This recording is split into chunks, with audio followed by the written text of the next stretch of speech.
नमस्कार, मैं आलोक मणि शर्मा, सीरियल क्रमांक 31। एक राष्ट्र एक चुनाव पर अपने विचारों को लेकर आज आपके समक्ष उपस्थित हुआ हूँ। एक राष्ट्र एक चुनाव, भारत के विशाल संभावनाओं को बांधने का साहस। एक राष्ट्र एक चुनाव, भारत के इतिहास को पुनः दोहराने का साहस। एक राष्ट्र एक चुनाव, भारत को विकसित भारत बनाने का साहस। यह एक राष्ट्र एक चुनाव मात्र चर्चा का विषय नहीं, अपितु संकल्प का विषय है।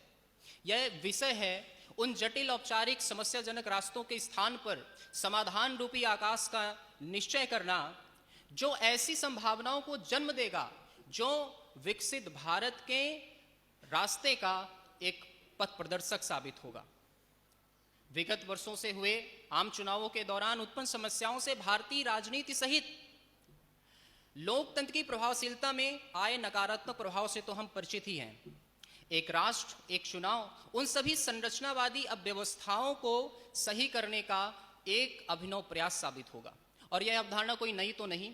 1952 से लेकर 1967 तक हुए आम चुनाव उन अभिनव प्रयास का उदाहरण रहे हैं, जिन्हें हम शंका की दृष्टि से भी देखते हैं। एक राष्ट्र एक चुनाव भारत के लिए एक प्रयास है। एक राष्ट्र एक चुनाव भारत के लिए एक संवाद है। और क्या हम उन व्यवस्थाओं से परिचित नहीं हैं जो होने वाले चुनावों की देन है? क्या इससे शिक्षकों सहित सरकारी कर्मचारियों की वास्तविक ड्यूटी प्रभावित नहीं होती? क्या इससे होने वाले आचार संहिता में प्रशासनिक कार्यों में होने वाली देरी से हम परिचित नहीं? या फिर इसमें होने वाला वार्षिक व्यय जो हजारों करोड़ रुपए से ज्यादा का होता है, उसकी हमें खबर नहीं? एक राष्ट्र एक चुनाव न केवल चुनावी थकान में कमी कर मतदाताओं की भागीदारी को सुनिश्चित करता है, बल्कि यह प्रशासनिक दक्षता को बढ़ाने का भी कार्य करेगा।